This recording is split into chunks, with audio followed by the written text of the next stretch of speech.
अयोगे युज्यमत्तानं योगस्मिन् अयोजयम् अथं हित्वा पियकाहि पिहेतता नुयोगिनम् मा पियेहि समागच्छि अप्पियेहि कुतचन पियानं मदस्सनं दुःखम् अप्पियानं झुदस्सनम् तस्माप्पियं न कैराथ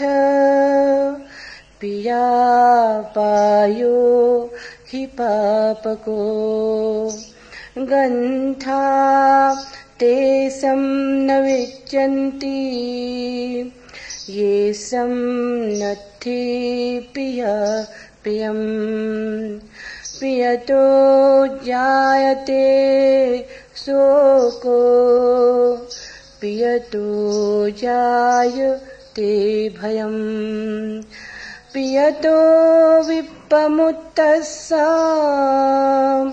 नत्थि शोको कुतो भयम् तणहाय जायते शोको तणहाय जायते भयम् तणहाय विप्पमुत्तस्सा नत्थि शोको कुतो भयम् चन्द्रजातो अनखायते मनसा च फुटोऽस्या कामेषु च अपटिबतचित्तो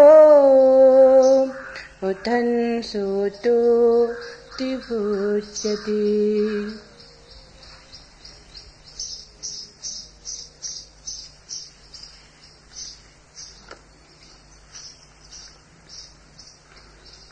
शाम है, दर्द है, हम हैं और तन्हाई। जिंदगी टूटा हुआ क्रम है और तन्हाई। कहने को लोग हैं, खुशियां हैं, तमन्नाएं हैं, न कोई दोस्त न हमदम है और तन्हाई। कोई आता है, आ रहा है, आएगा शायद, खूबसूरत या हमें भ्रम है और तन्हाई। उनके मिलते ही बिछुड़ने की कोई बात करो। रात है, घिरता हुआ तम है और तन्हाई। क्या करें, किसको पुकारें और कहां जाएं हम। आंख हर एक यहां नम है और तन्हाई। आदमी अकेला है और इस अकेलेपन के कारण दो यात्राओं पर आदमी जा सकता है। एक यात्रा है समाज की और एक यात्रा है सन्यास की। दोनों पैदा होते हैं अकेलेपन से, तन्हाई से। अकेला आदमी या तो अपने को बुलाने के लिए दूसरों का साथ खोजे, भीड़ खोजे, संबंध खोजे, संग खोजे, नाता रिश्ता खोजे, पत्नी में, पति में, बच्चों में, मित्रों में, परिवार में अपने को डुबा ले, भूल जाए कि मैं अकेला हूं। तो समाज की यात्रा शुरू हुई। लेकिन ऐसे कोई कभी भूल नहीं पाता। बार बार तन्हाई उभर उभर के निकलती रहती, जगह जगह से छेद हो जाते और जगह जगह से दिखाई पड़ता है वो सत्य जिसे हमने झुठलाने की कोशिश की है। लाख पत्नी हो, पति हो, मित्र हो, परिजन हो, फिर भी तुम होते तो अकेले ही हो। अकेलेपन को इतने जल्दी मिटा देने का कोई उपाय नहीं। इतने सस्ते में अकेलापन जाता होता तो आदमी सुखी हो गया होता। नहीं जाता है। अक्सर तो ऐसा होता है कि भीड़ तुम्हें और भी अकेला कर जाती। भीड़ और अकेलेपन को उभार उभार के बताने लगती। जितना तुम भुलाने की चेष्टा करते हो उतनी और याद आती। तो एक तो समाज, संग साथ, इनके द्वारा आदमी अपने को भुलाने की कोशिश करता है। और दूसरा सन्यास। सन्यास का अर्थ है अकेलेपन को किसी के संग साथ में भुलाना नहीं है, बल्कि अकेलेपन को जानना है क्या है। अकेलेपन में उतरना है, सीढ़ियां लगानी है, पहचानना है अपने को कि मैं कौन हूं जो अकेला है, और पहचानना है कि ये क्या है जो अकेलापन है। जो आदमी इस अकेलेपन को पहचानने चलता है एक दिन पाता है ये अकेलापन कैवल्य है, ये अकेला होना हमारा स्वभाव है, और इस अकेले होने में कोई पीड़ा नहीं, कोई दुख नहीं। ये अकेला होना आनंद है, ये अकेला होना हमारी स्वतंत्रता है, मुक्ति है, मोक्ष है। तो समाज और सन्यास दोनों पैदा होते हैं एक ही तथ्य से, और वो तथ्य तन्हाई, अकेलापन, एकाकीपन। अगर भुलाने की कोशिश की तो भीड़ में खो जाओगे और अपने से दूर और दूर निकलते जाओगे, और जितने दूर निकलोगे उतनी पीड़ा बढ़ जाएगी, क्योंकि अपने से दूर जाना ही पीड़ा है। अगर सन्यास में उतरे, अपने एकांत को ध्यान बनाया, एकांत एकांत है, अकेलापन नहीं। एकांत का सौंदर्य है, एकांत में कोई पीड़ा नहीं। ऐसी तुमने व्याख्या बदली और तुम धीरे धीरे अपने रस में डूबे, अपने होने में डूबे। तुमने अपने में मजा लिया। दूसरे में मजा लेना समाज मिलता कभी नहीं, लगता है मिलेगा मिलेगा। कोई आता है, आ रहा है, आएगा शायद। खूबसूरत या हमें भ्रम है और तन्हाई, कोई कभी आता नहीं। द्वार खोले तुम बैठे रहते हो, कोई कभी आता नहीं। आएगा शायद, इस आशा में आंखें थक जाती, फूटी हो जाती। इस आशा में जीवन चुक जाता, मौत आ जाती, और कोई नहीं आता। और इस आशा में वो परम अवसर चूक जाता है जिसमें तुम अपने भीतर जा सकते थे। ख्याल करो, अगर तुम्हें अपने साथ आनंद नहीं मिल रहा है तो किसके साथ आनंद मिल सकेगा? अगर अपने साथ भी तुम मौज में नहीं हो सकते तो किसके साथ मौज में हो सकोगे? और दूसरा जो तुमसे संबंध बनाने आएगा वो भी इसलिए संबंध बनाने आया है कि वो भी अकेलेपन से घबरा रहा है, वो भी अकेले में आनंदित नहीं, तुम भी अकेले में आनंदित नहीं। दो दुखी आदमी अपने अपने से घबरा के एक दूसरे में डूबने की कोशिश कर रहे हैं। दुख दुगना हो जाएगा, दुगना नहीं अनेक गुना हो जाएगा, गुणनफल हो जाएगा। दो दुखी आदमी जोड़ के कैसे सुख पैदा कर सकते? दो दुख मिलकर सुख बनते हैं, ऐसा तुमने कहां पढ़ा? किस गणित में पढ़ा? तुमने गणित ही गलत पढ़ लिया है। मगर यह हमारे जीवन का गणित है, ऐसी हम सोचते हैं। तुम अकेले हो तो सोचते हो विवाह कर लो, फिर भी दुख तो सोचते हो एक बेटा पैदा हो जाए, फिर भी दुख तो सोचते हो बहू बेटे को मिल जाए, फिर भी दुख सोचते हो अब बेटे को बेटा पैदा हो जाए। ऐसे चलता है, दुख घटता नहीं बढ़ता है, क्योंकि ये जितने लोग बढ़ते जा रहे हैं ये सब अकेले में दुखी हैं। सन्यास का अर्थ होता है अगर आनंद घट सकता है तो अपने में घट सकता है और कहीं भी नहीं घटेगा। ये आज के सूत्र इस संबंध में। पहला सूत्र, सूत्र के पूर्व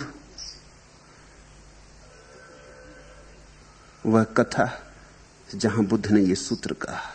एक युवक बुद्ध से दीक्षा लेकर संन्यास्त होना चाहता था। युवक था, अभी बहुत कच्ची उम्र का था, जीवन अभी जाना नहीं था, लेकिन घर से ऊब गया था। मां बाप से उब गया था, इकलौता बेटा था। मां बाप की मौजूदगी धीरे धीरे उबाने वाली हो गई थी और मां बाप का बड़ा मोह था युवक पर। ऐसा मोह था कि उसे छोड़ते ही नहीं थे। एक ही कमरे में सोते थे तीनों, एक ही साथ खाना खाते थे, एक ही साथ कहीं जाते तो जाते थे। थक गया होगा, घबरा गया होगा। सन्यास में उसे कुछ रस नहीं था, लेकिन ये मां बाप से किसी तरह पिंड छूट जाए और कोई उपाय नहीं दिखता था। तो वो बुद्ध के संग में दीक्षित होने की उसने आकांक्षा प्रकट की। मां बाप तो रोने लगे, चिल्लाने चीखने लगे। ये तो बात ही उन्होंने कहा मत उठाना। उनका मोह उस पर भारी था, लेकिन जितना उनका मोह उतना ही वो भागा भागा रहने लगा। जितने जोर से तुम किसी को पकड़ोगे उतना ही वो तुमसे भागने लगेगा। आखिर एक रात वो चुपचाप घर से भाग गया। दूर कहीं जहां बुद्ध विहार करते थे उसने जाके दीक्षा भी ले ली, भिक्षु हो गया। बाप ने बड़ी खोजबीन की, सब जगह खोजा। फिर उसे याद आया कि वो भिक्षु होने की कभी कभी बात करता था कि संन्यास्त हो जाऊंगा। तो वो बुद्ध की तलाश में गया, मिल गया बेटा वहां। बाप ने तो बहुत रोना धोना किया, छाती पीटी, कपड़े फाड़ डाले, लोटा जमीन पर। लेकिन बेटा जितना बाप रोया चिल्लाया उतना ही मजबूती से जिद बांध लिया कि मैं यहां से जाऊंगा नहीं। आखिर कोई और उपाय ना देखकर बाप भी भिक्षु हो गए।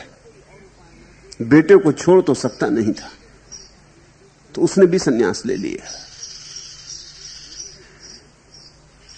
फिर उसकी पत्नी और बेटे की मां वो कुछ दिन तक तो राह देखी, बाप घर लौटा नहीं। तो वो उसकी तलाश में निकली। उसे भी ख्याल आया कि बेटा कभी कभी कहता था भिक्षु हो जाऊंगा, कहीं भिक्षु ना हो गया। वो वहां पहुंची तो वो देख के चकते रहेगी, बेटा ही भिक्षु नहीं हो गया, बाप भी भिक्षु हो गया।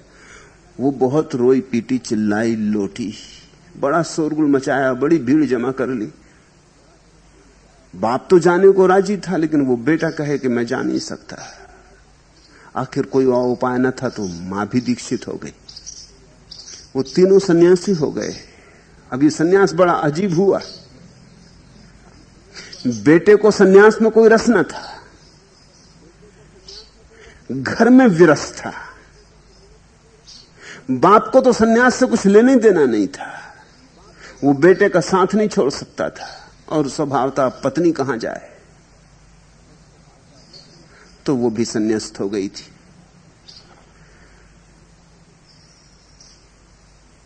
वे तीनों साथ ही साथ बने रहते, वे साथ ही साथ डोलते, साथ ही साथ बैठते, साथ ही साथ भिक्षा को मांगने जाते, साथ ही साथ बैठ के गपशप मारते। उनका सन्यास और ना सन्यास तो सब बराबर था। न ध्यान, न धर्म, न साधना, न कोई सिद्धि, इससे उन्हें कुछ लेना देना नहीं था। बुद्ध के वचन भी सुनने न जाते। बुद्ध को सुनने हजारों मीलों से लोग आते। वो वहीं बुद्ध के पास थे और बुद्ध के वचन सुनने न जाते। उन्हें लेना देना क्या था। भिक्षु और भिक्षुएं उनसे परेशान होने लगे। ये कुछ अजीब सा ही जमघट हो गया इन तीन का। इन्होंने तो एक परिवार बना लिया वहां। आखिर बात बुद्ध तक पहुंची। बुद्ध ने उन्हें बुलाया और उनसे पूछा। देखा बुद्ध ने, सारी बात साफ हो गई। बेटा सिर्फ भागने के लिए सन्यास ले लिया, घर में स्वतंत्रता न थी। सभी बेटे स्वतंत्रता चाहते, किसी भी भांति स्वतंत्रता चाहिए। तो सन्यास ले लिया था कि इस भांति मुक्त हो जाएगा।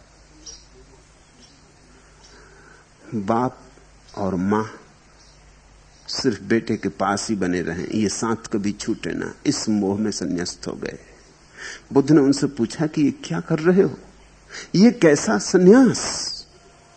संन्यास का अर्थ ही होता है अपने अकेलेपन में रस, दूसरे में रस का त्याग।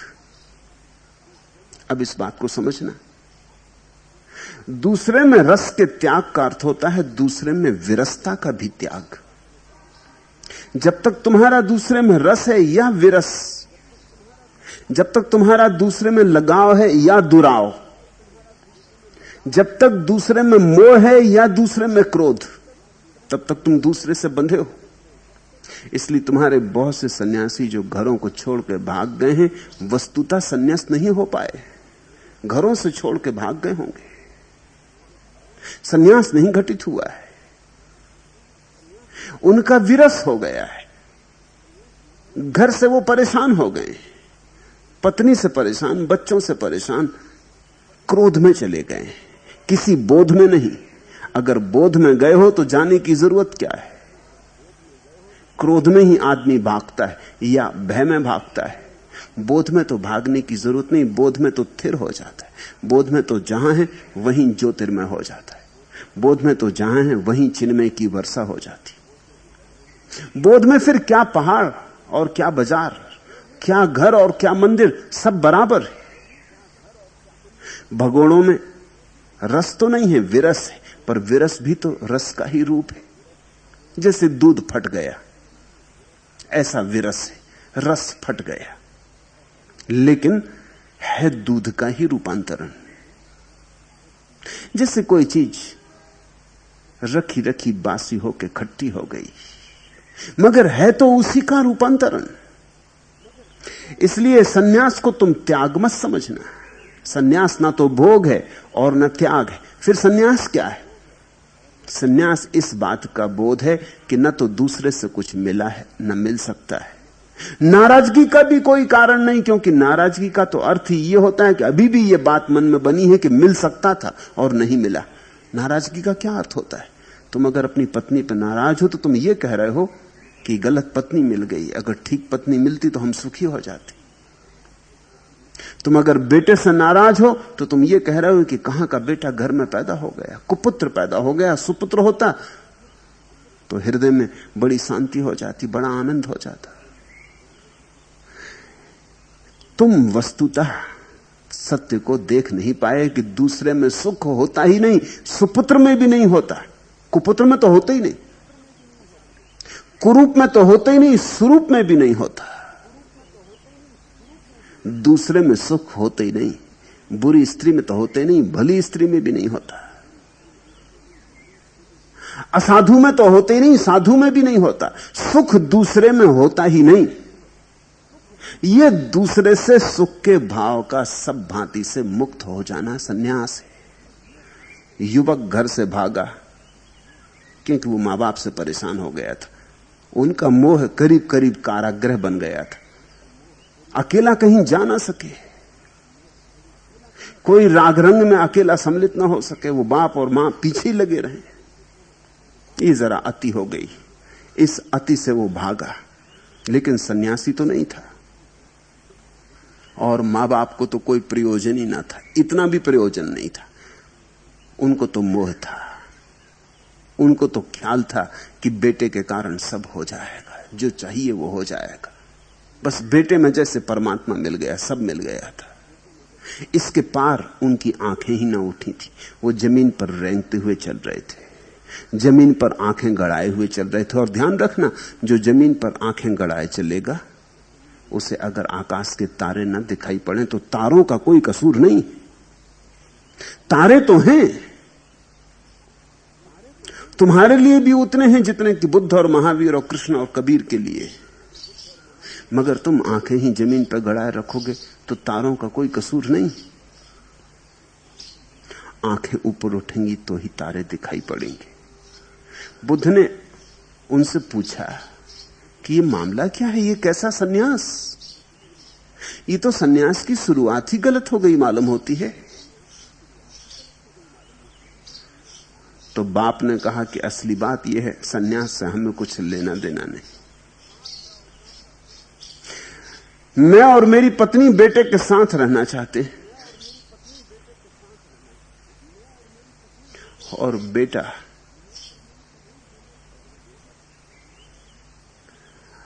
भागता है, भगोड़ा है, बचना चाहता है, खराब होना चाहता है, बुरे संग में पड़ जाएगा, बिगड़ जाएगा। तो हम इसे बचाने के लिए इसके पीछे रहते, और ये बुरे संग में पड़ना चाहता है। बूढ़े बाप ने कहा कि आप तो जानते हैं जवानी कैसी होती, ये कहीं बिगड़ न जाए इसलिए हम पीछे लगे, और ये बिगड़ने के लिए आतुर है, तो ये भागता है। न इसे सन्यास से कुछ लेना देना है, ना हमें कुछ लेना देना है। हम तीनों एक साथ ही रहें, इसलिए हमने सन्यास ले लिया है। हम अलग अलग नहीं रह सकते। तब भगवान ने कहा, प्रिय का अदर्शन और अप्रिय का दर्शन दुखकर है, इसलिए किसी को प्रिय या अप्रिय नहीं करना चाहिए। और दुख का मूल ही यही है कि दूसरे से मिलेगा, दूसरे से आशा, दूसरे से संभावना, सारे दुख का मूल है। फिर नहीं मिलता तो क्रोध आता है, फिर नहीं मिलता तो क्षोभ पैदा होता है। जहां मोह है वहां मोह भंग पर क्षोभ पैदा होता है। तब बुद्ध ने ये पहली 3 गाथाएं कही। ये गाथाएं अपूर्व हैं। अयोगे युंज मत्तानम योगास्मिच अयोजनम अत्तम हित्वा पियग्गाही पिहे तत्तानु योगिनम।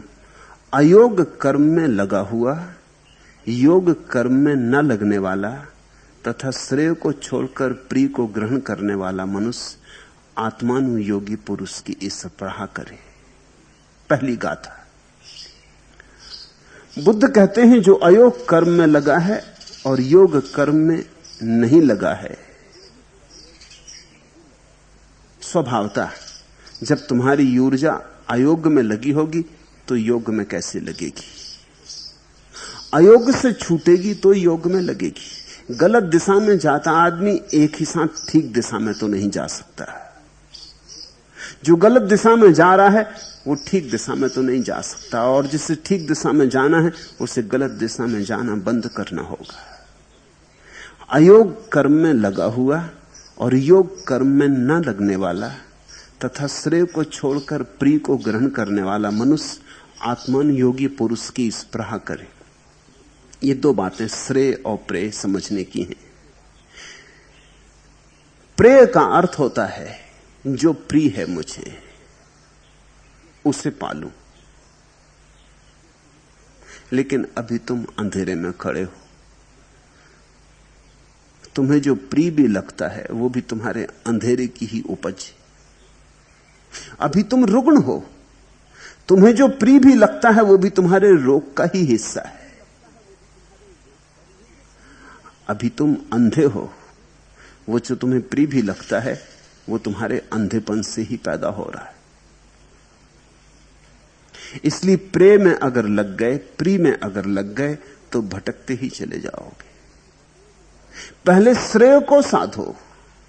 श्रेय का अर्थ होता है स्वयं को रूपांतरित करो। जिस आदमी की आंखें जमीन पर गड़ी हैं वो अगर चुनाव भी कर ले कि कौन सी चीज प्रिय है तो भी चीज तो जमीन की ही रहेगी। चलो कंकड़ पत्थर नहीं बीनेगा तो हीरे जवाहरात बीन लेगा, लेकिन हीरे जवाहरात भी वस्तुतः तो कंकड़ पत्थर है। हीरे जवाहरात तो हमने उन्हें बना दिया। अगर आदमी ना हो तो कौन हीरा है और कौन पत्थर है? आदमी के कारण कुछ पत्थर हीरे हो गए, मगर आदमी हट जाए तो सब पत्थर है। हीरा भी पत्थर है, पत्थर भी पत्थर है, उनमें कोई फर्क ना रहेगा। हीरों को पता ही नहीं है कि वो हीरे, और पता हो जाए तो आदमी पे वे बहुत हंसे, क्योंकि वे जानते हैं कि पत्थर ही है। आदमी ने भेद कर लिया है, ये प्रिय है, उसको ऊंचा बना लिया है। लेकिन इस तरह अगर प्रेय का कोई चुनाव करता रहे, जमीन पर आंख गड़ाए, तो चांद तारों को कभी भी ना पा सकेगा। श्रेय का अर्थ होता है पहले आंखें उठाओ, पहले अपने को उठाओ। श्रेय का अर्थ होता है पहले शुभ बनो। श्रेय का अर्थ होता है पहले सत्व में उठो। श्रेय का अर्थ होता है पहले शिवत्व में जागो। श्रेय का अर्थ होता है पहले थोड़ी दिव्यता का अनुभव करो, फिर प्रिय को चुनना। जो आदमी श्रेय को चुन लेता है वो प्रेय को पा ही लेता है, क्योंकि श्रेय की आखिरी अवस्था में सिर्फ परमात्मा के अतिरिक्त और कोई प्रेय नहीं रह जाता। श्रेय की ऊंचाई पर सिवाय आत्मानुभव के और कोई चीज प्रिय नहीं रह जाती। तो अभी जो प्रिय को खोजेगा वो भटकता चला जाएगा। अब ये मजे की बात समझना, अभी जो प्रिय को खोजेगा वो प्रिय को तो पाएगा ही नहीं और श्रेय को भी चूक जाएगा, क्योंकि प्रिय तो एक ही है, वो तुम्हारे अंतरतम में बसा है, वो तुम्हारे हृदय का मालिक है। वो प्रीतम तुम्हारे भीतर बैठा है और तुम बाहर टटोल रहे हो। कभी ये चीज को प्रेय मान लेते हो, कभी उस चीज को प्रेय मान लेते हो। कहते हो कभी बड़ा मकान, कहते हो कभी बड़ा हीरा, कभी कहते हो बड़ी दुकान, बड़ी कार। कुछ करते रहते, खोजते रहते, कहीं भी पाते नहीं हो प्रिय को। जो मिल जाता है वही व्यर्थ हो जाता है। क्या तुम्हारे जीवन का अनुभव भी यही नहीं? जो मिल जाता है वही व्यर्थ हो जाता है। जब तक नहीं मिला तब तक सार्थक मालूम होता है। बड़े से बड़े महल में भी पहुंच के कितने दिन तक महल सुख देता है? 2-4 दिन पालेने की तरंग रहती है, अकड़ रहती है कि मिल गया। 2-4 दिन के बाद तुम भूल जाते हो। जो महलों में रहते हैं कोई 24 घंटे महल को याद रखते, महल झोंपड़े जैसे ही भूल जाते हैं और बड़े महलों के सपने उठने लगते हैं। सब महल छोटे हो जाते, जो है वही व्यर्थ हो जाता है। तो श्रेय का अर्थ होता है पहले स्वयं को जगाओ। तुम जाग गए तो ही तुम प्रेय को खोज सकोगे। तुम सोए सोए टटोलते रहे तो तुम गलत को ही पकड़ते रहोगे। तुम ही गलत हो तो तुम ठीक को कैसे खोजोगे? श्रेय की तलाश करने वाला श्रेय को तो पा ही लेता है और अचानक एक दिन पाता है प्रेय मुफ्त में मिल गया, श्रेय की छाया की तरह मिल गया। तो बुद्ध कहते हैं श्रेय को छोड़कर प्रिय को ग्रहण करने वाला मनुष्य उस व्यक्ति के साथ स्पर्धा करे, उस व्यक्ति के साथ स्पर्धा करे जो आत्मानुयोगी है, जो अपने भीतर जा रहा है, आत्मा की तलाश कर रहा है। उन तीनों को बुद्ध ने ये वचन कहा कि तुम थोड़ा सोचो क्या कर रहे हो। ऐसे कहीं प्रिय मिला है? ऐसे तो जीवन गंवा दोगे। बेटे से थोड़ी प्रिय मिल जाएगा, न पत्नी से मिल जाएगा, न पिता से मिलेगा। संबंधों से कोई प्रिय मिलता नहीं। संबंधों से तो तुम सिर्फ इतनी बात को छिपाते हो कि तुम अकेले हो, बस अकेले नहीं हो। तुमने ख्याल किया अकेले रह जाते हो घर में कैसी घबराहट भाएं भाएं मालूम होने लगती। अकेले रहती से कुछ घबराहट, कुछ भय पकड़ता है, कोई असुरक्षा। अब कोई भी नहीं है, संगी साथी नहीं, और जिनको तुम संगी साथी कहते हो वो भी क्या है? उनके होने से भी क्या हो गया है? कुछ भी नहीं हो गया, मगर एक बात बनी रहती, शोरगुल बना रहता, भीड़ भाड़ बनी रहती। भीड़ भाड़ और शोरगुल में तुम अपने को भूले रहते हो। दिन भर की आपाधापी, रात आके गिर जाते बिस्तर पर थके मांदे, सुबह उठ के फिर चल पड़ते हो। ऐसे भूले रहते हो, ऐसे याद नहीं आता कि क्या गमा रहे हो, ऐसे ख्याल में नहीं आता कि क्या खो रहे हो। ये सारी दौड़ धूप एक तरह की शराब है जो तुम्हें अपने से वंचित रखती। बुद्ध ने कहा इस बात को ख्याल में लो, श्रेय को पकड़ो, प्रेय को छोड़ो, और अगर तुमसे अभी ये ना हो सके तो कम से कम जिन्होंने प्रेय को छोड़ दिया और श्रेय की यात्रा पर निकले, उनसे स्पृहा तो करो।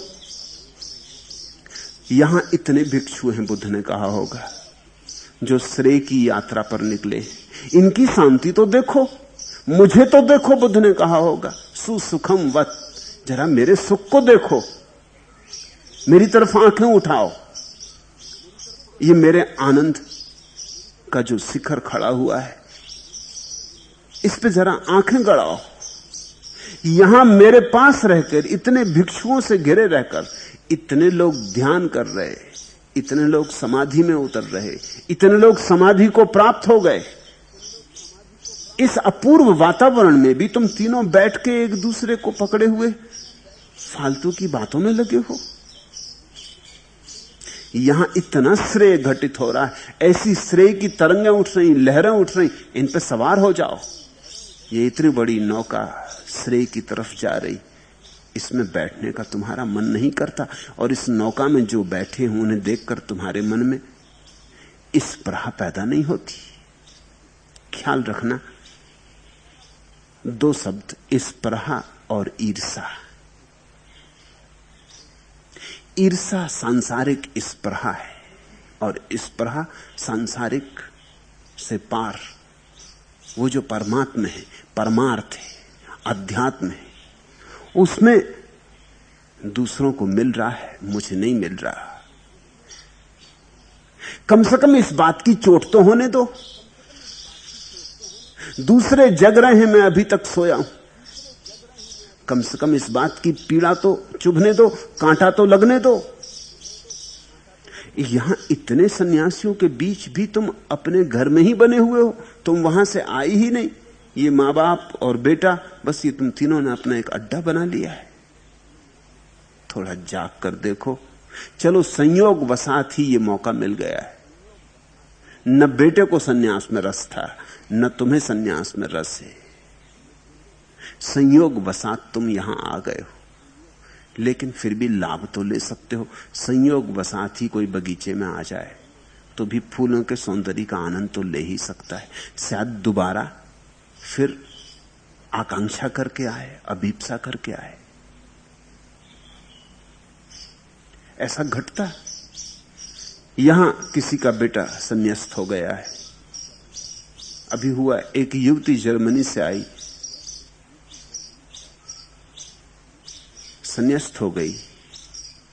उसके घर के लोग परेशान थे। एक तो संन्यास उनकी समझ में ही ना आए कि बात क्या है। पश्चिम में ये शब्द तो बहुत उलझन भरा है। ये हुआ क्या? बाप भागा हुआ आया,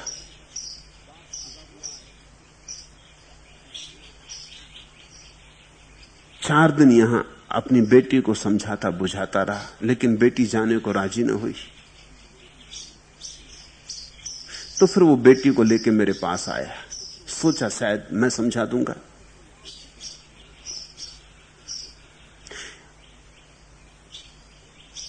दो चार दिन उसने मेरी बातें भी सुनी। फिर सांझ के दर्शन में आया तो दूसरा जो मैं बातें कर रहा था वो उसने सुना। फिर तो ये बात उससे पूछने जैसी ही न लगी। ये बात ही उसे न जची क्या वो पूछे कि इस लड़की को वापस ले जाना है। वो कहने लगा कि मैं फिर आऊंगा। सन्यास ने मेरे मन को भी लुभा लिया। आया तो मैं अपनी लड़की को लेने था, लेकिन मैं खुद पकड़ा गया। ध्यान में डुबकी मैं भी लगाना चाहूंगा। अभी तो मुझे लौटना पड़ेगा। इसकी मां परेशान हो रही है। ये कॉलेज से भाग आई है, परीक्षा करीब आ रही है, कॉलेज के अधिकारी परेशान हो रहे हैं। अभी तो मैं जाऊं। तो मैंने उस युवती को कहा कि तू भी वापस जा, घर के लोग सब शांत हो जाएंगे। तुझे सौभाग्यशाली है तू कि तुझे ऐसा पिता मिला है, तू जा। युवती साथ चली गई, लेकिन पिता का हृदय यहां छूट गया है। युवती तो लौट ही आएगी, पिता भी लौट आएगा। संयोग से ही आना हुआ, कोई कारण न था आने का। शायद अगर उसकी बेटी भाग कर ना आई होती तो पिता कभी आता ही नहीं, लेकिन इस स्पर्धा पैदा हो गई। यहां देखा लोगों को नाचते तो उसने मुझसे पूछा कि मैं तो कभी नाचा नहीं। लोगों को प्रसन्न देखा तो उसने पूछा कि इतने प्रसन्न लोग हो सकते हैं, ये मुझे भरोसा नहीं।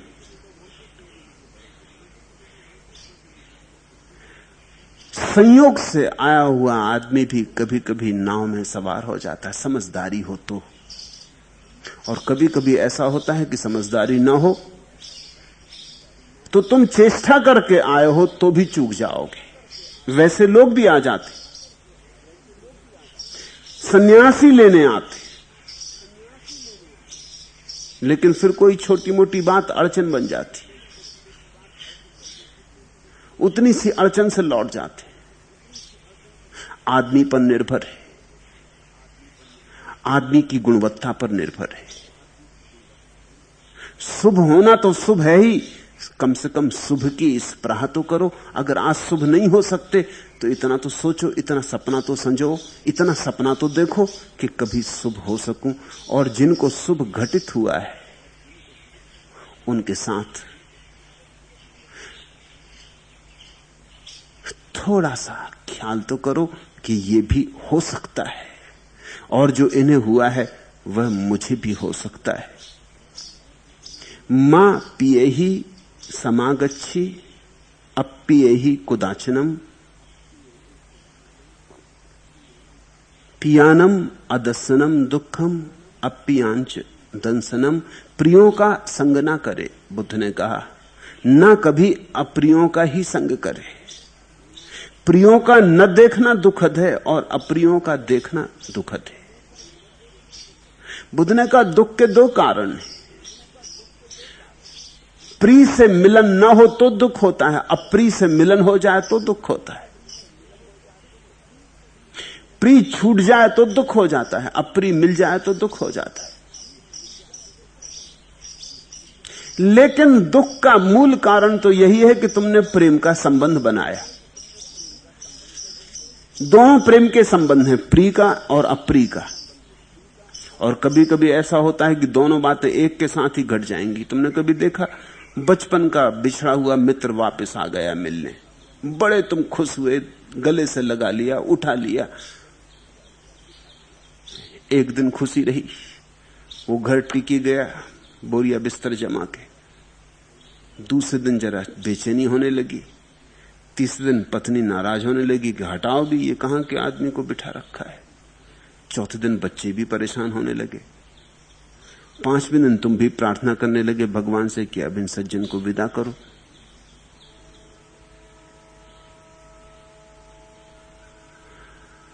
अगर महीने दो महीने ये मित्र रुक जाए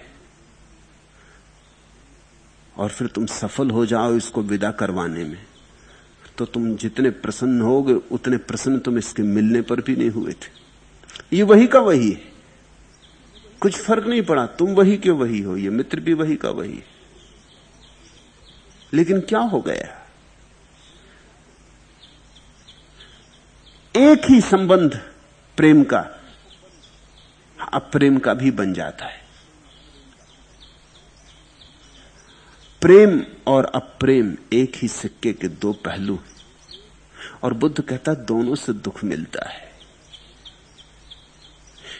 प्रिय बिछड़े तो दुख होता है, और बिछड़ना तो होगा ही, क्योंकि यहां मौत सबको अलग कर देगी। जन्म के पहले हम सब अलग थे, जन्म ने इकट्ठा कर दिया, मौत अलग कर देगी। नदी नाव संयोग, राह पर चलते यात्री मिल गए, तीर्थ यात्रा को गए थे, राह पर बातचीत हो गई, मिल गए, संबंध बन गया, फिर बिछड़ जाएंगे। सांझ को पक्षी एक वृक्ष पर आकर बैठ गए, मिलन हो गया, रात भर साथ रहेगा डेरा, सुबह फिर उड़ जाएंगे। जन्म ने मिला दिया है, मृत्यु फिर विदा कर देगी, तो विदा तो होना ही होगा, आज नहीं कल। फिर और बहुत से कारण हैं जिनने मिला दिया है। कोई स्त्री सुंदर है, उसके सौंदर्य के कारण तुम प्रेम में पड़ गए हो, लेकिन सौंदर्य टिकता थोड़ी। थोड़े दिनों बाद सौंदर्य तिरोहित हो जाएगा। मुल्ला नसरुद्दीन की पत्नी उससे पूछ रही थी कि क्या मैं बूढ़ी हो जाऊंगी तब भी तुम मुझे प्रेम करोगे? मुल्ला पहले तो अखबार पढ़ रहा था, तो उसने ठीक से सुना नहीं, उसने टालने को कहा हाँ हाँ जरूर, क्यों नहीं। तब उसे ख्याल आया कि वो क्या कह रहा है, तो उसने पूछा कि तुम अपनी मां जैसी तो नहीं लगने लगोगी? अन्यथा मैं पहले से कह देता हूं कि फिर मुझसे न हो सकेगा प्रेम इत्यादि।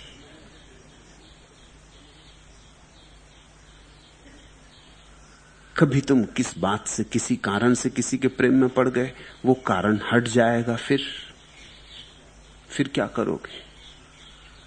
और कारण ना भी हटे तो भी जो चीज तुम्हें प्रीतिकर मालूम पड़ती है, जब दूर होती है, पास आने पर, मिल जाने पर उतनी प्रीतिकर मालूम होगी।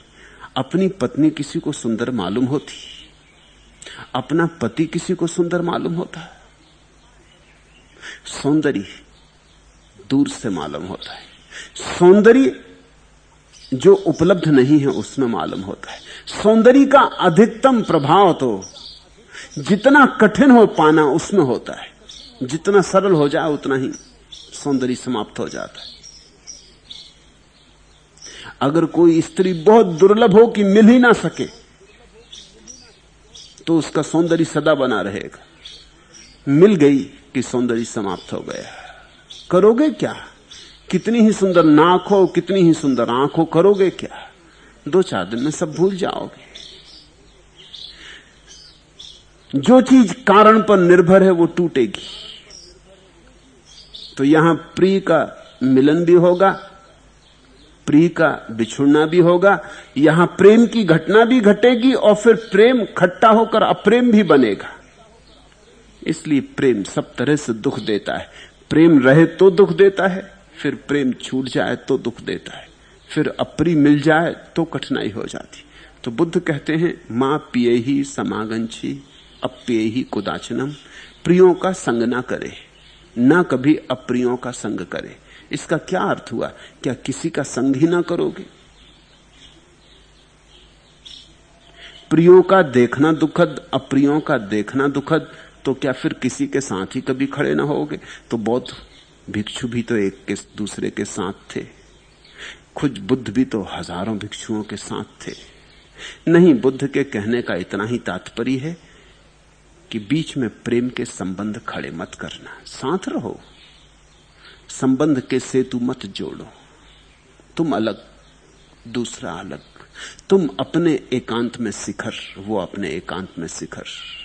एकांत पर हमला मत करो, एकांत पर हावी मत हो, एक दूसरे के एकांत को नष्ट मत करो, एक दूसरे के मालिक मत बनो और न एक दूसरे को अपना मालिक बनाओ। मुक्त रहो, साथ रहो तो भी संग ना बनाओ। यही मेरी देशना है। इसलिए मैं तुमसे यह भी नहीं कहता कि घर भी छोड़ो, मैं कहता हूं घर छोड़ के भी कहां जाओगे? आश्रम में रहोगे तो आश्रम घर बन जाएगा। घर से भागने का उपाय क्या? कहीं तो रहोगे, वहीं घर बन जाएगा। जहां रहोगे उसका नाम घर है। पत्नी को छोड़ के भाग जाओगे, बेटे को छोड़ के भाग जाओगे, किसी के साथ तो रहोगे, उसी से संबंध बन जाएंगे, लगाओगे नहीं। इसलिए भागने का कोई सवाल नहीं है। दो व्यक्तियों के बीच में जो संबंध का सेतु होता, कड़ी होती, वो भर गिरा दो। पत्नी के ही साथ रहो, लेकिन अब पति होके नहीं, पति का भाव जाने दो। बेटे के साथ रहो, लेकिन बाप होकर नहीं, बाप का भाव जाने दो। वो तो सिर्फ भाव ही है, पानी के बबूले हैं और कुछ भी नहीं। फूंक मारे से उड़ जाते, जरा से बोध की चोट से टूट जाते। इंद्रधनुषों जैसे हैं, दिखाई पड़ते हैं बहुत रंगीन, पास जाओ तो हाथ में कुछ भी नहीं आता। इन बबूलों को गिर जाने दो, रहो साथ मगर संग ना बनाओ। साथ रहो और अगर संग ना बने तो न फिर दुख होता है। प्रिय के मिलन से, बिछड़न से न अप्रिय के मिलन से न अप्रिय के विचलन से, फिर तुम सभी स्थितियों को स्वीकार करने में कुशल हो जाते हो। प्रिय आए तो ठीक, अप्रिय आए तो ठीक, तुम हर हालत में राजी होते हो। तुम्हारी कोई आकांक्षा नहीं होती कि ऐसा ही हो तभी मैं सुखी होऊंगा, और जब तुम्हारी ऐसी कोई शर्त नहीं होती तब तुम्हारे सुख का क्या कहना, तब तुम्हारा सुख महासुख हो जाता है। तब सभी कारणों के पार, सभी शर्तों के पार तुम सुखी होते हो, सुख तुम्हारा स्वभाव हो जाता है।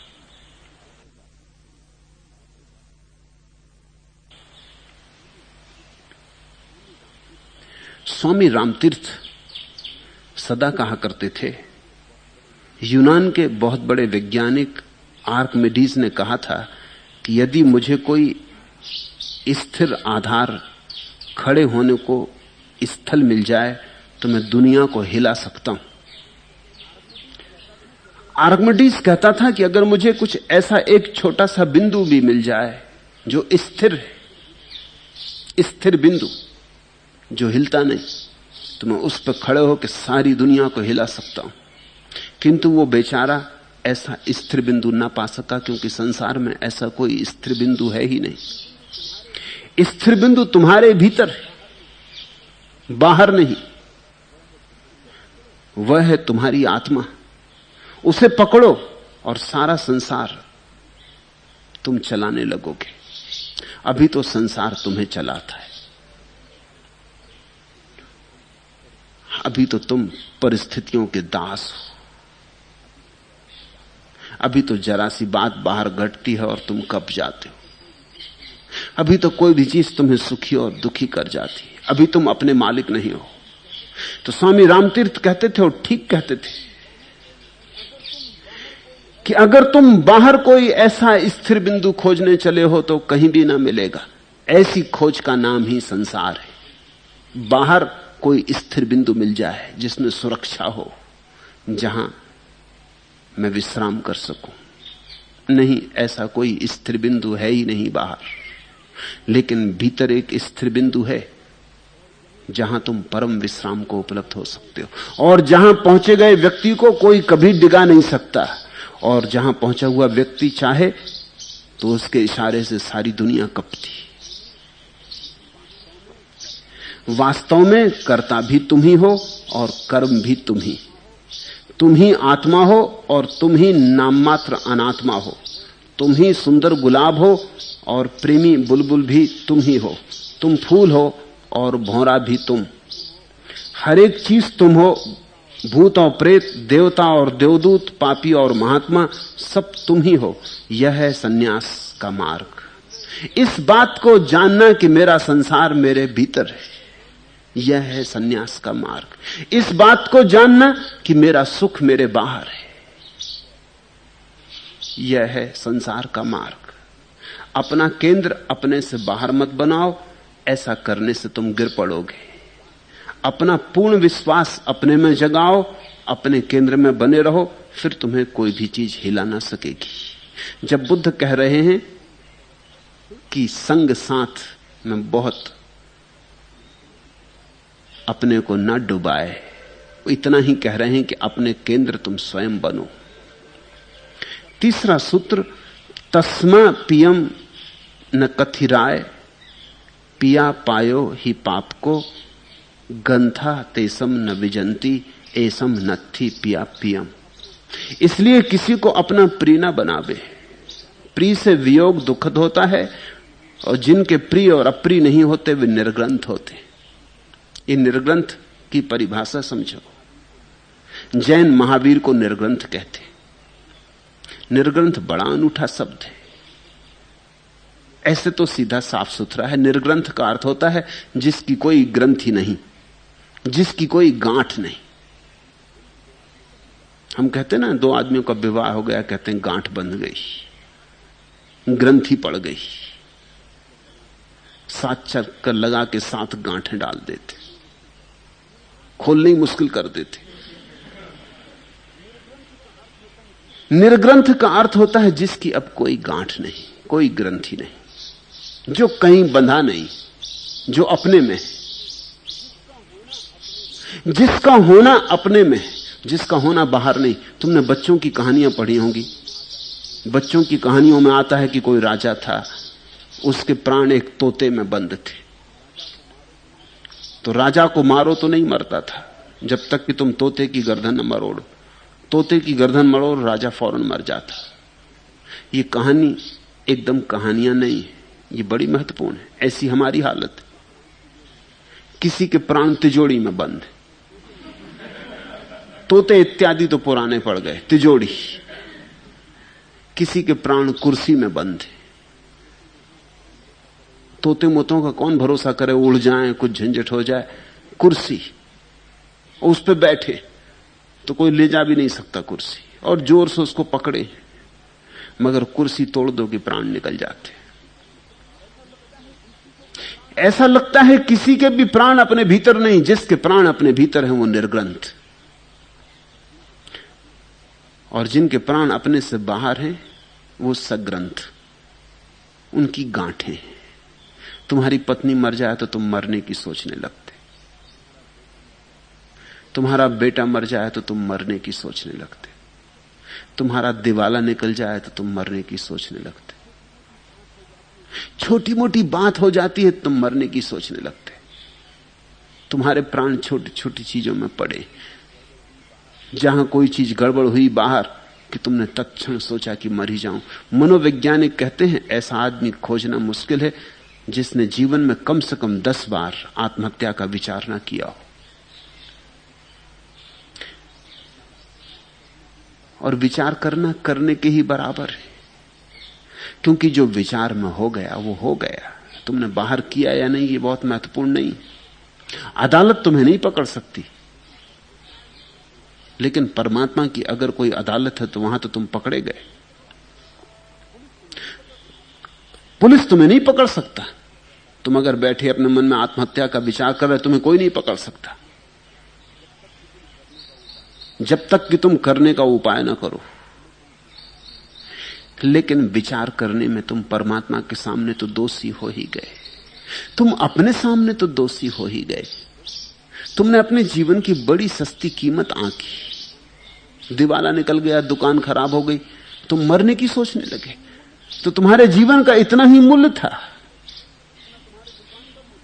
जितना तुम्हारे दुकान का मूल्य था। तो तुमने जीवन की बड़ी कम कीमत आंकी। तो तुम दुकान के लिए जीते थे, तो दुकान तुम्हारे लिए नहीं थी, तुम दुकान के लिए थे। ये तो परमात्मा का जो ये विराट दान है, इसका तुमने बहुत अपमान किया। इसको कहते हैं ग्रंथि। निर्ग्रंथ का अर्थ होता है जिसकी कहीं कोई गांठ नहीं। तुमने देखा महावीर नग्न हो गए। निर्ग्रंथ का एक अर्थ नग्न होना भी होता है, क्योंकि जिसकी कोई गांठ ही नहीं उसके पास छिपाने को कुछ नहीं, ये उसका मतलब होता है।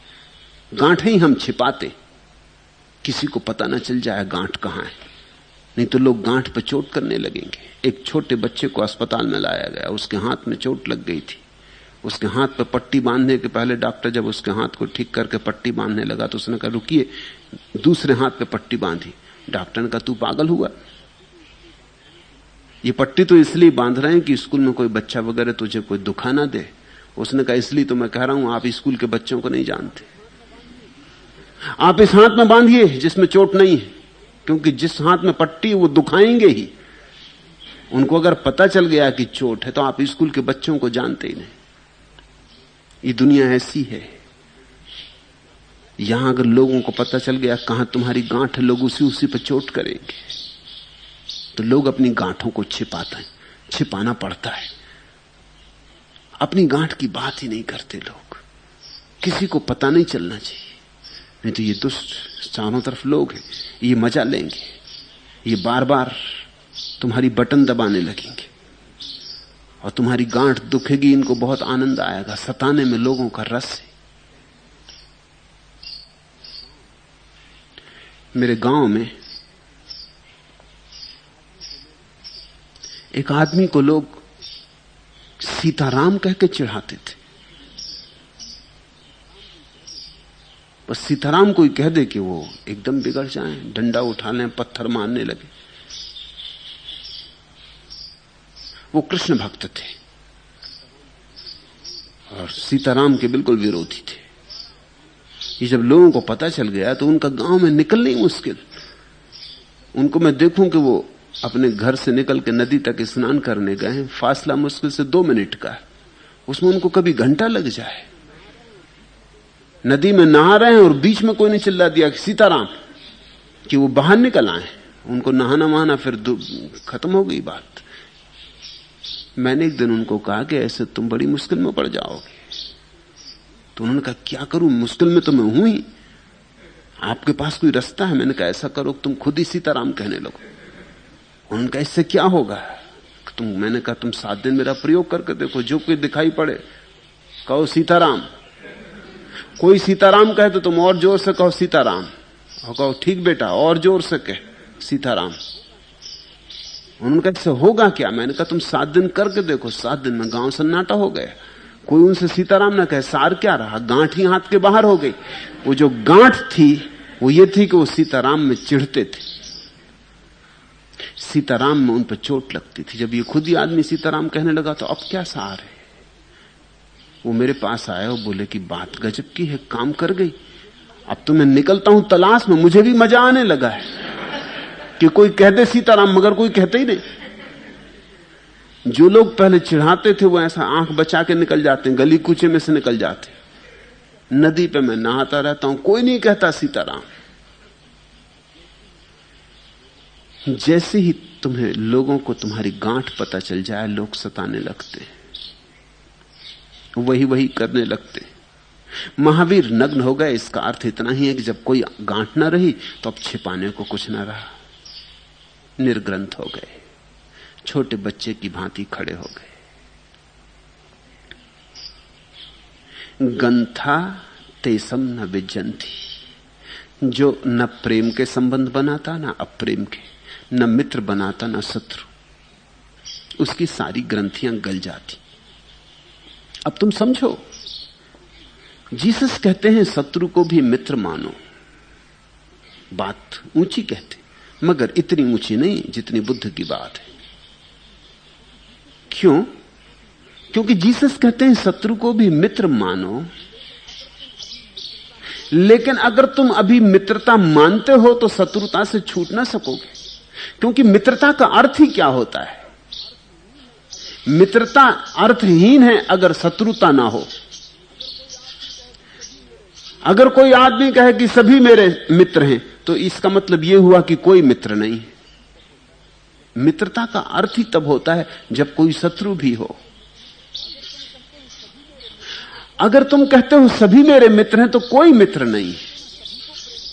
अगर तुम कहते हो मैं सभी को प्रेम करता हूं, तो इसका साफ मतलब हुआ तुम किसी को प्रेम नहीं करते। क्योंकि प्रेम का मतलब होता है चुनाव। अगर कोई स्त्री तुमसे पूछे कि क्या आप मुझे प्रेम करते हो, और तुम कहो कि जरूर करता हूं क्योंकि मैं तो सभी को प्रेम करता हूं, तो वो स्त्री तुमसे प्रसन्न होगी, वो कहेगी रास्ता पकड़ो। सभी को प्रेम करने वाले आदमी से क्या लेना देना? तुम कुछ ऐसी बात कहो कि तुम्ही को प्रेम करता हूं और तुम्ही को प्रेम करूंगा, और सदा तुम्ही को किया, जन्म जन्म से तुम्ही को खोज रहा था और अब जन्म जन्म तक तुम्हारे साथ ही रहूंगा। ये संबंध शाश्वत है, अब ये कभी छूटेगा नहीं। हमको एक दूसरे को भगवान ने एक दूसरे के लिए ही बनाया है। तब स्त्री प्रसन्न होती, तब लगता है कि तुमने विशिष्टता दी। अगर तुम कहो सभी मित्र हैं, तो तुम्हारे मित्र नाराज हो जाएंगे। शत्रुओं की तो छोड़ो, मित्र कहने लगेंगे तो फिर मतलब भी क्या हुआ? जीसस कहते हैं शत्रुओं को मित्र बना लो। बुद्ध कहते हैं शत्रु और मित्र दोनों साथ साथ हैं। जब तक तुम शत्रु मानते हो तभी तक मित्र हैं, जब तक तुम मित्र मानते हो तब तक शत्रु भी रहेंगे। दोनों को जाने दो, ये संबंध ही विदा करो। ये संबंध ही ठीक नहीं। इस संबंध से गांठें बनती हैं, गांठें दुख देती हैं।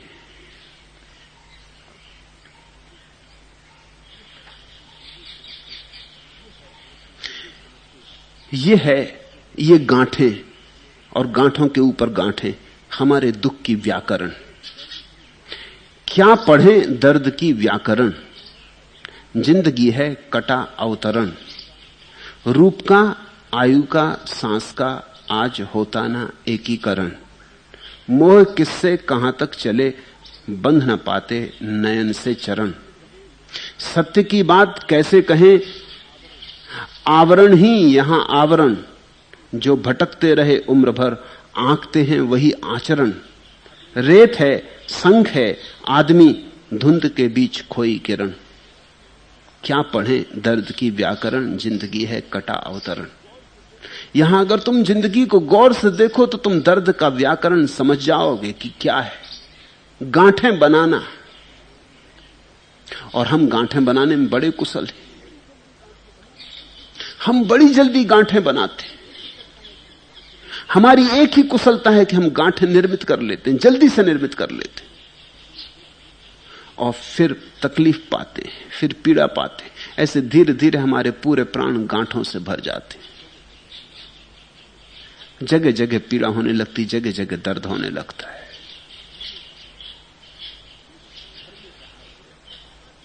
धर्म का अर्थ है धीरे धीरे गांठों का विसर्जन, और एक ऐसी निर्ग्रंथ दशा जहां तुम हो अपने में मस्त, जहां तुम हो अपने में पर्याप्त, जहां अगर सारी दुनिया इसी क्षण विदा हो जाए तो भी तुम्हारी मस्ती में कण भर अंतर ना पड़ेगा। तुम्हारी मस्ती ऐसी के ऐसी रहेगी। तो तुम्हारी मस्ती लोगों से मुक्त हो गई, तो तुम्हारी मस्ती तुम्हारी अपनी है, तुम्हारी संपदा है। अब इसे कोई छीन नहीं सकता है। जो छीना जा सके उसे संपदा मानना ही मत, वो विपदा है। जो छीनी ना जा सके वही संपत्ति है, से सब विपत्ति है। दूसरा सूत्र उसके पहले की कथा। एक श्रावक का बेटा मर गया। वह बहुत दुखी हुआ। श्रावक कहते हैं सुनने वाले को, बुद्ध को सुनता था। अगर सुना होता तो दुखी होना नहीं था, तो कानों से ही सुना होगा, हृदय से नहीं सुना था। नाम मात्र को श्रावक था, वस्तुतः श्रावक होता तो यह बात नहीं होनी थी। जब बुद्ध को पता चला कि उस श्रावक का बेटा मर गया और वो बहुत दुखी है, तो बुद्ध ने कहा अरे, तो फिर उसने सुना नहीं, फिर कैसा श्रावक? श्रावक का फिर अर्थ क्या हुआ? वर्षों सुना और जरा भी गुना नहीं। तो आज बेटा ने मर के सब कलई खोल दी, सब उघाड़ा कर दिया। उसका दुख कुछ ऐसा था कि सारे गांव में चर्चा का विषय बन गया। नित्य प्रति वो शमशान जाता, बेटा मर गया, जला भी आया, मगर रोज जाता उस जगह जहां बेटे को जलाया, वहां बैठ कर रोता। जो बेटा अब नहीं है उससे बातें करता। वो करीब करीब विक्षिप्त हो गया। उसने बुद्ध को सुनने आना भी बंद कर दिया, उसे होश ही ना रहा। बेटे के शोक ने ऐसा घेरा, बेटे के शोक के बादल ऐसे उसके चारों तरफ घिर गए कि बुद्ध उसे अब दिखाई भी कहां पड़े। भिक्षु रास्ते पे मिलते तो नमस्कार भी ना करता। बुद्ध के पास खबरें आने लगी कि वो विक्षिप्त होता जा रहा है। तो बुद्ध एक दिन उसके घर गए।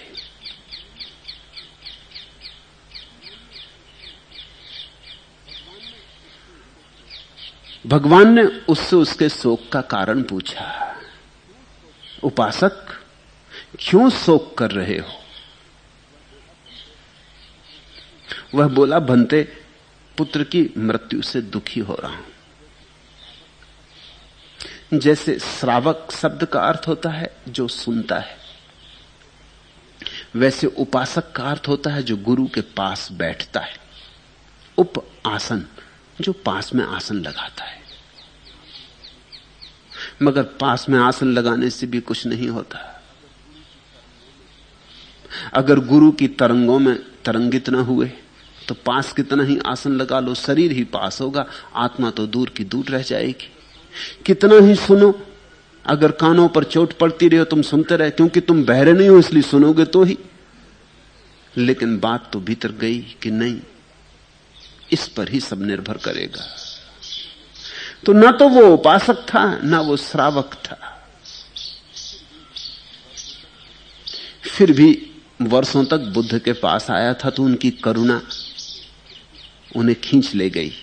उससे पूछा, क्यों शोक कर रहे हो? तो उसने कहा, बनते पुत्र की मृत्यु से दुखी हो रहा हूं। क्या आपको पता नहीं चला?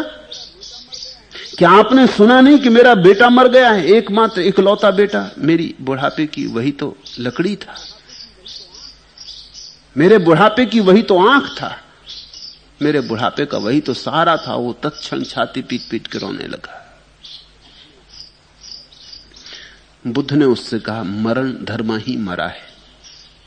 जो मरता है वही मरा है, जो नहीं मरता वो नहीं मरा है। जो मरता ही, आज नहीं कल, कल नहीं परसों, वही मरा है। कुछ अनहोना नहीं हो गया है। तो तूने नष्ट होने वाले से राग बांध लिया था। अमृत को खोज, बुद्ध ने कहा। फिर से गौर से देख, बेटे के भीतर जो मरण धर्मा था वही मरा है। तो मरण धर्मा तो मरेगा ही। जो अमरण धर्मा था, जो अमृत था, जो नहीं मरता है, जो शाश्वत है, सनातन है, तूने उससे जरा भी पहचान न की। और तू भी मरेगा तो जल्दी कर, अपने भीतर ही पहचान कर ले। नहीं तो कहीं तू भी ये ना सोचते रहना कि तू देह है, शरीर है, मन है। नहीं तो फिर तड़फेगा। इस अवसर को चूक मत। इस मौके को ध्यान का एक उपाय बना ले। अपने को पहचानने की कोशिश कर। तेरे भीतर भी वह है जो कभी नहीं मरता है। उसको पहचानते ही तू बेटे के भीतर भी जो कभी नहीं मरता उसको पहचान लेगा। और दुख के पार होने का एक ही उपाय है कि मृत्यु के पार हमें कुछ दिखाई पड़ जाए, अन्यथा हम दुख से कभी मुक्त नहीं हो सकते। फिर बुद्ध ने कहा, नष्ट हो जाने वाला ही नष्ट हुआ, मरने वाला ही मरा। उपासक, किसी को प्रिय बनाओगे तो शोक और भय उत्पन्न होता ही है। अशोक होना है तो प्रिय ना बनाओ, अप्रिय ना बनाओ।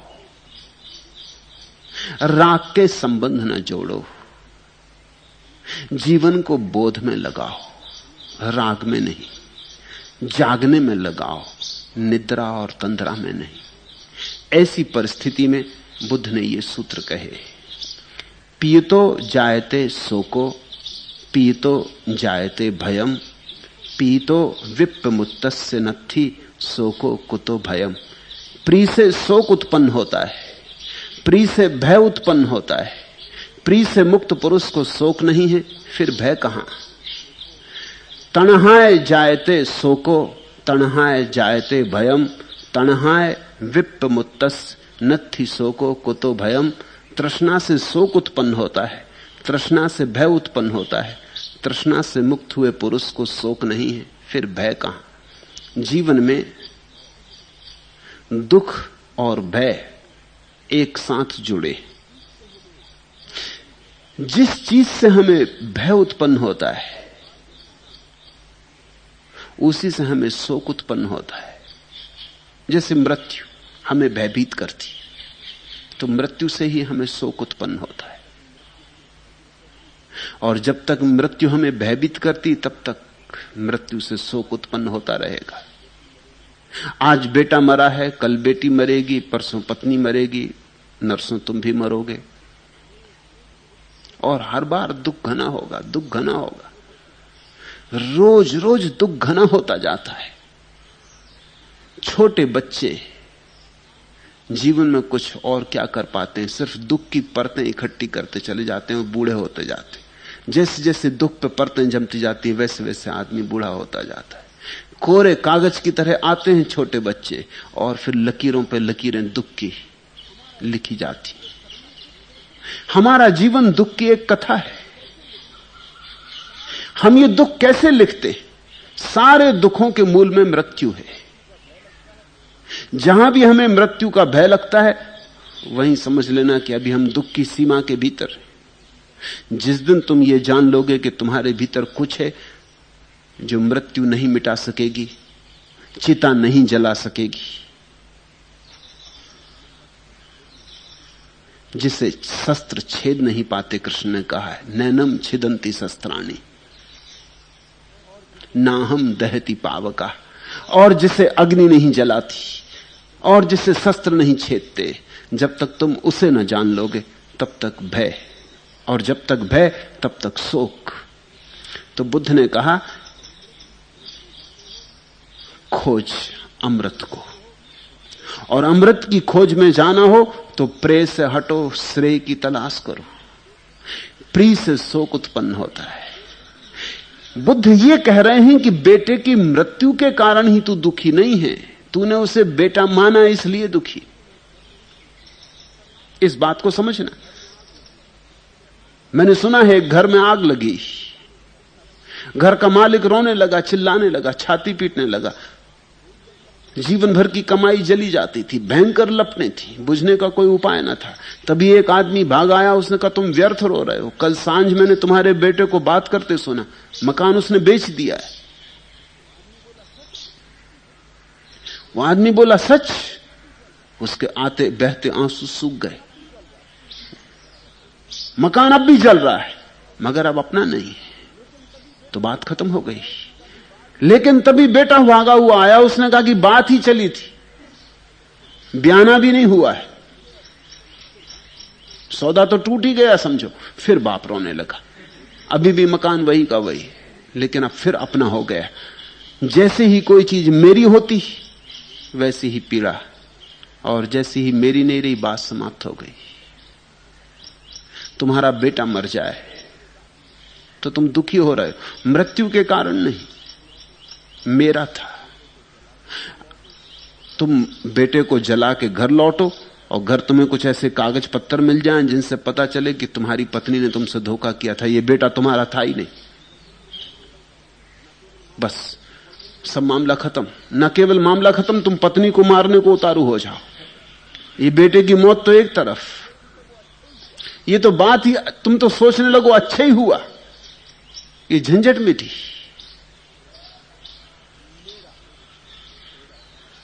मेरा तेरा शोक का जन्मदाता है। तो बुद्ध ने कहा प्रिय से शोक उत्पन्न होता है, प्रिय से भय उत्पन्न होता है।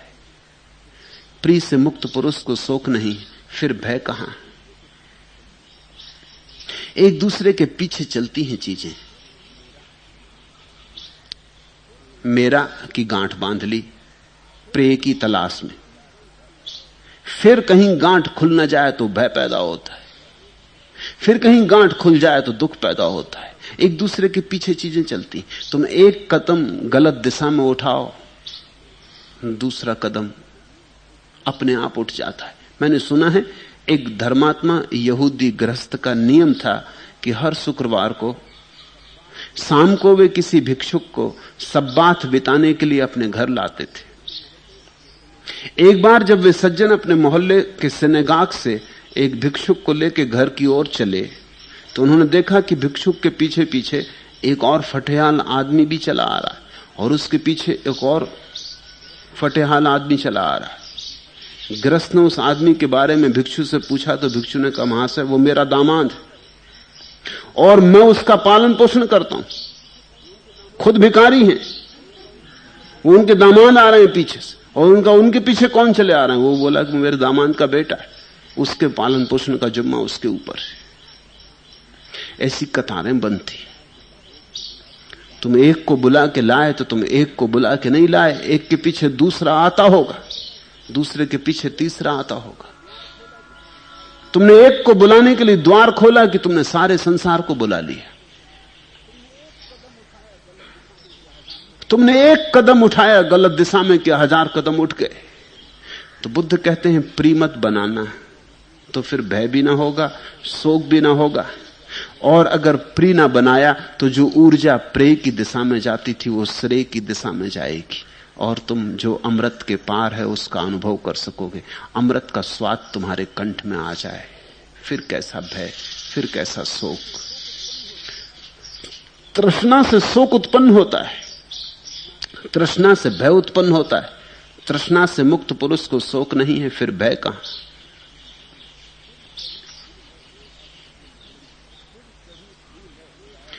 सिर चढ़ी धूल है शायद तुम्हें मालूम न हो, एक हंसी भूल है शायद तुम्हें मालूम न हो।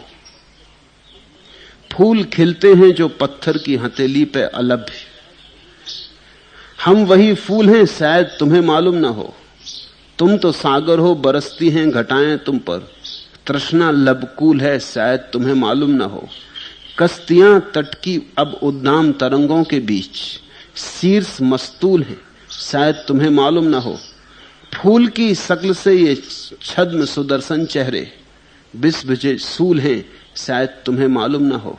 देह मंदिर है, तपोवन है मेरा अंतस्थ स्थल, आरी हम मूल हैं शायद तुम्हें मालूम न हो।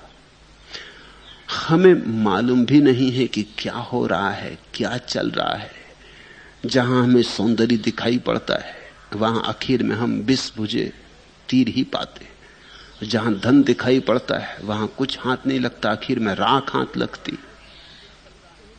क्या हो रहा है, कैसा जीवन चल रहा है, कहां जा रहे हैं।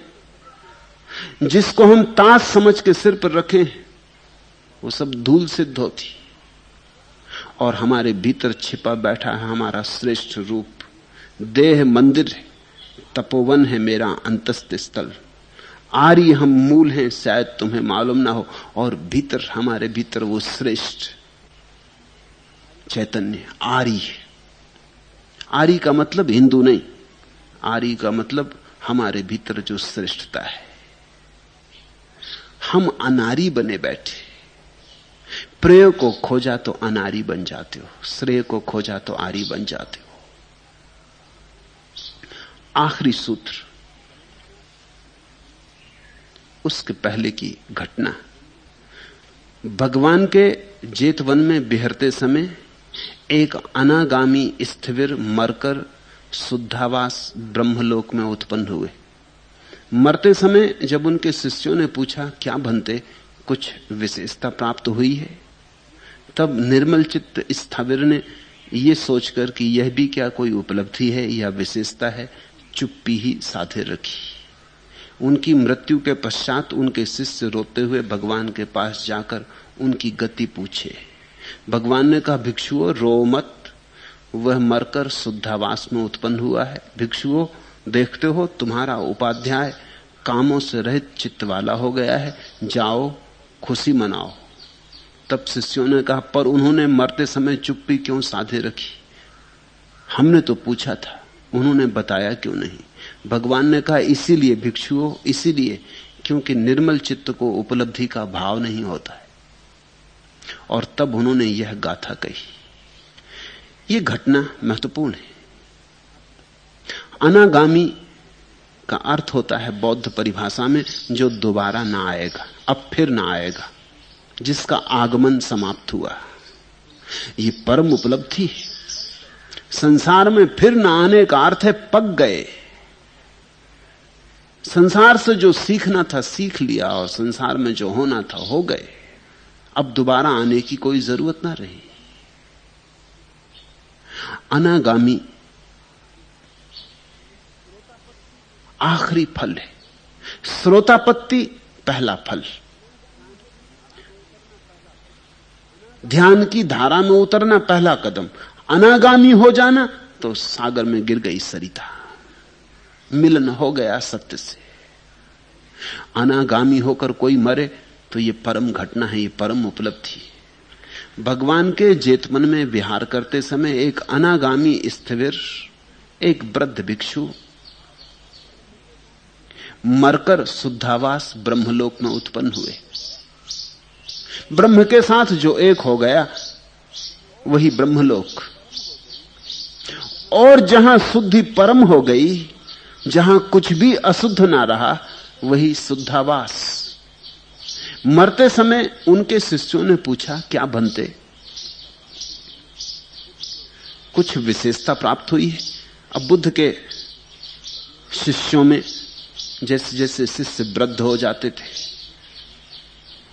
योग्य हो जाते थे, समाधिस्थ हो जाते थे, तो बुद्ध उनको भेजते थे दूर दूर औरों तक संदेश पहुंचाने को।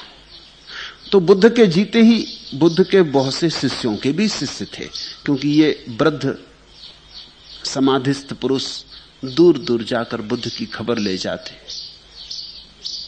अनेक लोग इनसे दीक्षित होते। ये उपाध्याय कहलाते थे। ये बुद्ध की तरफ इशारा करते थे, ये शिक्षण देते थे कि कैसे बुद्ध में लीन हो जाओ, लेकिन ये बीच का सेतु बनते थे। तो ये जो स्थिविर वृद्ध भिक्षु की मृत्यु हुई, उनके शिष्यों ने उनसे जाकर पूछा, बनते कुछ विशेषता प्राप्त हुई? आप तो जा रहे हैं, हमें तो बता तो जाएं कम से कम कि कौन सी घटना घटी है आपके जीवन में, अंतरतम में इस समय क्या घट रहा है, आप क्या पाकर जा रहे हैं, आपकी क्या संपदा है, आप क्या होंगे, कहां पैदा होंगे कि नहीं पैदा होंगे, लौटेंगे अब कि नहीं लौटेंगे, हमें कुछ कह जाएं। बात बड़ी मीठी है। निर्मल चित्त स्थिविर ने यह सोचकर कि यह भी क्या कोई उपलब्धि है या विशेषता है, चुप्पी ही साधे रखी। उपलब्धि तो अहंकार की ही भाषा है। जब तुम कहते हो ये मैंने पा लिया, तो पाने से भी मैं ही मजबूत होता है। परम उपलब्धि का तो दावा नहीं किया जा सकता, क्योंकि जब तक दावेदार है तब तक परम उपलब्धि नहीं हो सकती। मैं जब तक है तब तक तुम कैसे दावा करोगे, और मैं ही दावेदार है, तो दावा तो हो ही नहीं सकता परम उपलब्धि का। परम उपलब्धि के संबंध में तो चुप रह जाने के सिवाय कोई उपाय नहीं। चुप्पी कोई समझ ले तो समझ ले, ना समझे तो उसकी वो जाने। इस वृद्ध स्थिविर को साफ दिखाई पड़ रहा है कि अब लौटूंगा नहीं,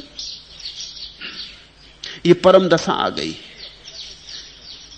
अब तुम ये मत सोचना कि इसका पता कैसे चलेगा। जब परम दशा आती है तो पता चलेगा ही। जैसे अंधेरी रात में एकदम उजेला हो जाए तो पता नहीं चलेगा। सिर में दर्द होता है तो पता चलता है, दर्द चला जाता है तो पता चलता है। जीवन भर पीड़ा रही, किसी न किसी तरह की सारी पीड़ा चली गई, सब तिरोहित हो गई, एकदम परम आनंद की वर्षा होने लगी भीतर, तो पता नहीं चलेगा। अंधेरा था जन्मों जन्मों का, सब कट गया। आखिरी परतें बची थीं वो भी टूट गई, आखिरी पर्दा भी उठ गया। तो इस स्थिविर को साफ दिखाई पड़ रहा है क्या हो गया। लेकिन सोचा कि ये भी क्या कोई उपलब्धि है। दो कारणों से ये उपलब्धि नहीं।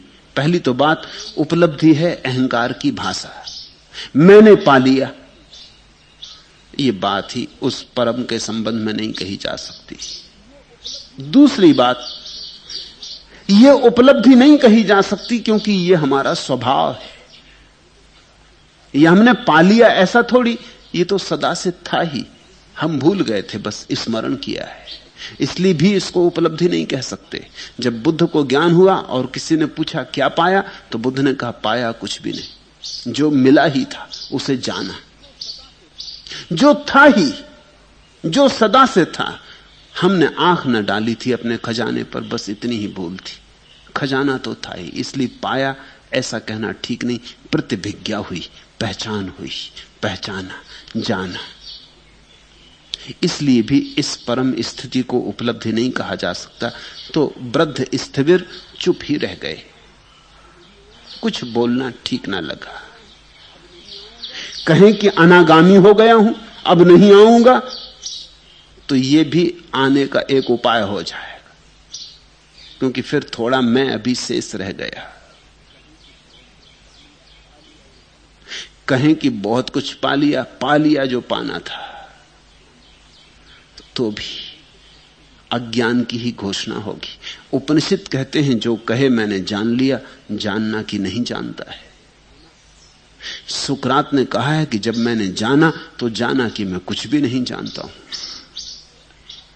तो ये वृद्ध स्थिर चुप रह गया, लेकिन चुप्पी को तो बहुत कम लोग समझ सकते हैं।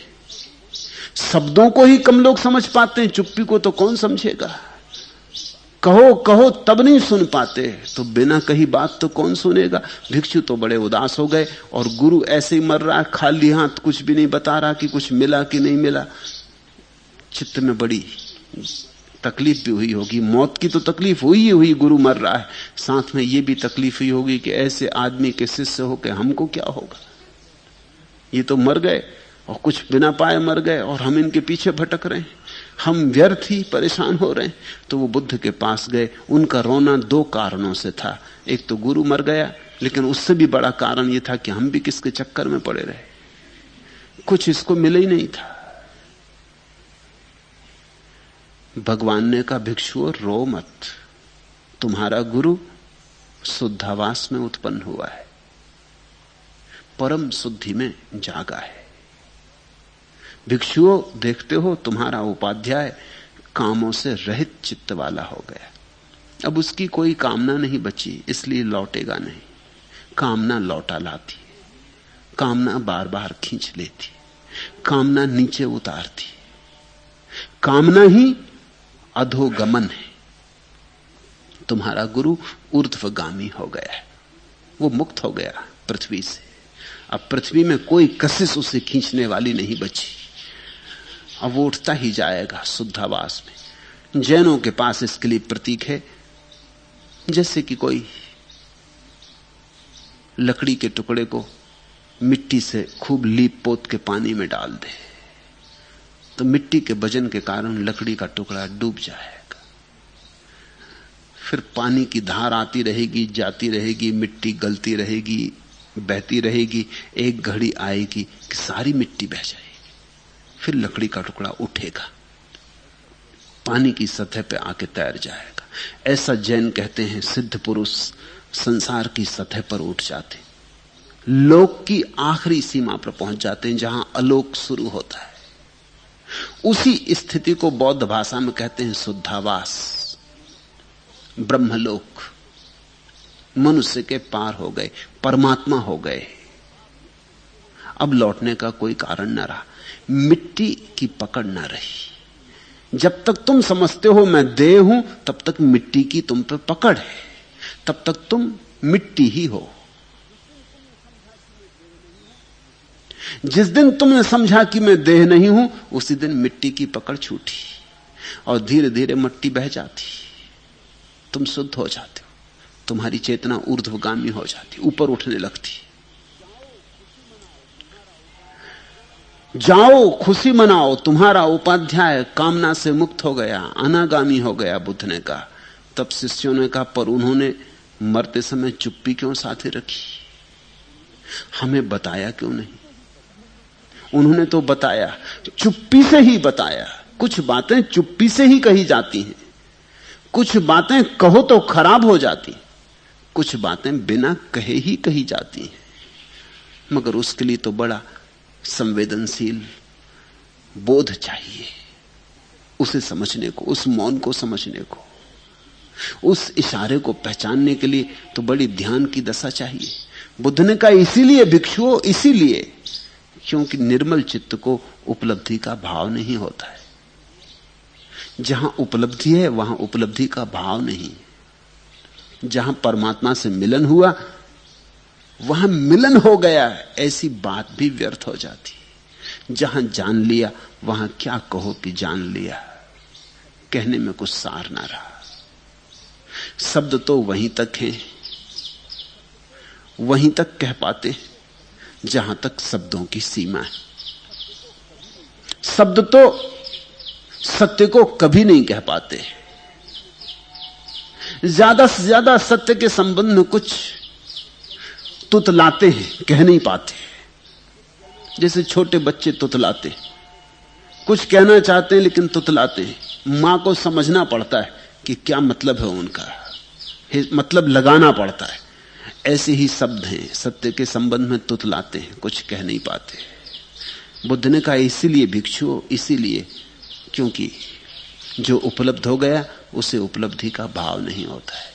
वहां कोई बचा ही नहीं जिसको उपलब्धि का भाव हो, नहीं कोई बचा। इसी को तो शुद्ध अवस्था कहते हैं। जहां कोई मैं नहीं रहा वहीं तो परम शुद्धि है। और तब उन्होंने ये अपूर्व सूत्र कहा, छंद जातो अनखातो मनसा चा फुटोसिया कामेशु चा अपट्टिबद्ध चित्तो उद्ध सोतो तिबुंचति।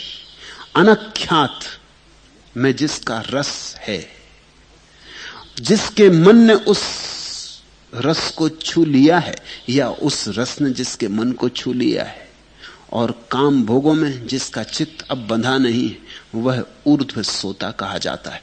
तुम्हारा गुरु ऊर्ध्व श्रोता हो गया।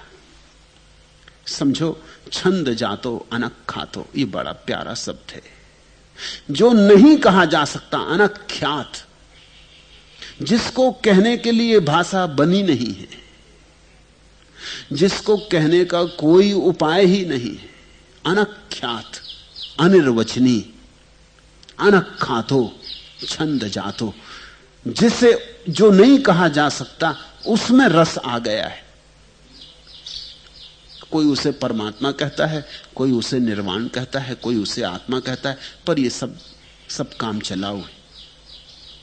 ना तो वो परमात्मा शब्द में समाता है, ना आत्मा शब्द में समाता है, ना निर्वाण में, ना मोक्ष में। सब शब्द छोटे पड़ जाते, क्योंकि शब्दों की सीमा है, वह असीम है, विराट है। शब्द तो छोटे छोटे आंगन है, वह तो पूरा आकाश है। छंद जातो अनख्यातो, जिसे उस अव्याख्य में छंद हो गया, रस हो गया, जिसका हृदय तरंगित होने लगा, लयबद्ध हो गया, जो उस अनख्यात से, जो उस अनिर्वचनीय के साथ संगीत में बंध गया, छंदोबद्ध हो गया। छंद जातो अनख्यातो मनसा चा फुटोसिया, और जिसके मन में उस रस की वर्षा हो गई, उस रस ने जिसके मन को डुबा दिया, जो स्नान कर लिया उसने। ऐसा व्यक्ति स्वभावतः काम भोगों से मुक्त हो जाता, क्योंकि परम भोग जब हो जाए तो क्षुद्र भोगों की कौन कामना करता है। जिसे परमात्मा का भोग मिल गया वो फिर क्या चाहेगा और किसी भोग को। फिर सब भोग फीके पड़ गए, छोड़ना नहीं पड़ते, छूट जाते, व्यर्थ होने के कारण छूट जाते। जिसको सार हाथ में आ गया फिर वो आसार को नहीं पकड़ता। ऐसा व्यक्ति बुद्ध कहते हैं ऊर्ध्व सोता कहा जाता है। कामेशु चा अपट्टिबद्ध चित्तो, जो सदा से बंधा था चित्त काम वासनाओं में, वो सारे बंधन गिर गए, जंजीरें टूट गईं, बेड़ियां टूट गईं, वो चित्त मुक्त हो गया। वो चित्त मुक्त होकर ऊपर उठने लगा। कामेशु चा अपट्टिबद्ध चित्तो ऊर्ध्व सोतो तिबुंचति। ऐसे चैतन्य को ऊर्ध्वगामी, ऊर्ध्व श्रोता कहा जाता है। हम सब जब तक कामना से बंधे हैं अधोगामी, नीचे की तरफ जाने वाले। देखा तुमने, पानी नीचे की तरफ जाता है, वो है अधोगामी। जहां खड्डा हो उसी की तलाश करता है, ऊंचाई से हटता है, ऊंचाई में उसे रस नहीं। पहाड़ पे गिरेगा तो पहाड़ पे नहीं रुकेगा, भागेगा एकदम नीचे की तरफ। नदी झरने बन जाएगा और भागेगा, खाई खड्ड खोदेगा। छोटे मोटे खाई खड्डों से भी उसका मन नहीं भरता, भागते ही रहेगा जब तक कि समुद्र का खड्डा ना मिल जाए, बड़ा खड्डा ना मिल जाए। बड़े से बड़े खड्ड में जाकर रुकेगा। लेकिन यही पानी जब सूर्य के उत्ताप से तपता है, वाष्प बनता है, भाप बनता है, ऊपर की तरफ उठने लगता है, आकाश की तरफ, बादलों की तरफ ऊर्ध्वगामी हो जाता है। वही पानी भाप बनकर ऊर्ध्वगामी हो जाता है।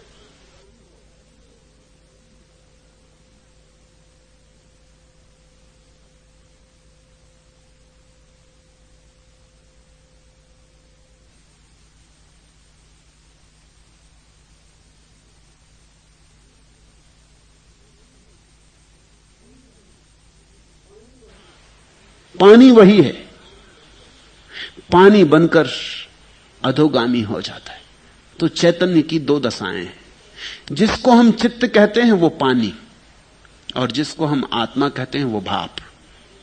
ये चैतन्य की दो दशाएं हैं।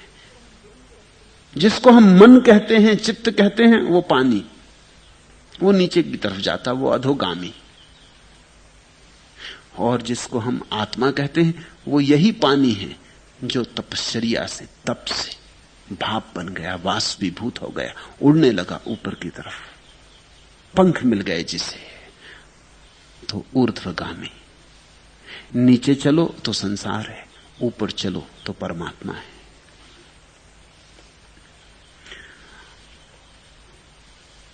छंद जातो अनक खातो, इस अव्याख्य में जिसको रस आ गया, जो नाचने लगा मग्न होकर, वह फिर नहीं लौटता।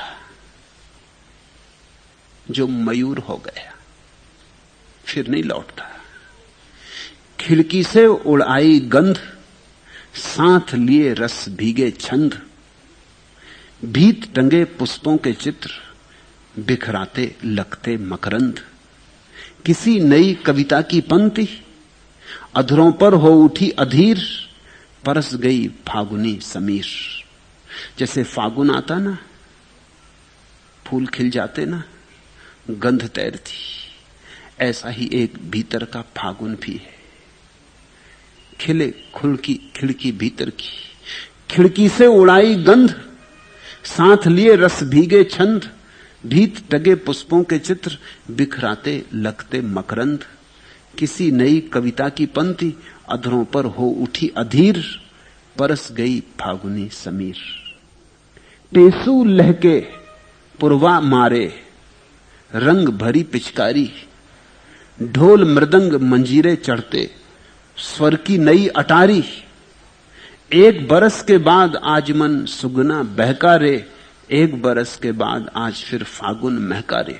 ये तो बाहर के फागुन का गीत है। एक बरस के बाद आज फिर फागुन महका रे, एक बरस के बाद आज मन सुगना बहका रे।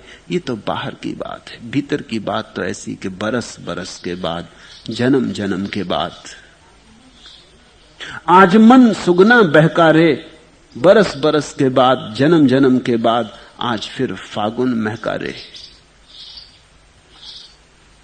छंद जातो अनक खातो, जिसको उस अव्याख्य में, निर्वाण में छंद आ गया, रस आ गया, जो मगन हो गया, मस्त हो गया, जो नाच उठा, जो गीत गीत हो गया, जो भूल ही गया अहंकार को, बात ही गई, मैं का भाव ही ना रहा, वही नाचता हुआ चैतन्य, वही भीतर की मदिरा से मस्त चैतन्य ऊर्ध्व श्रोता हो जाता है। आज इतना ही।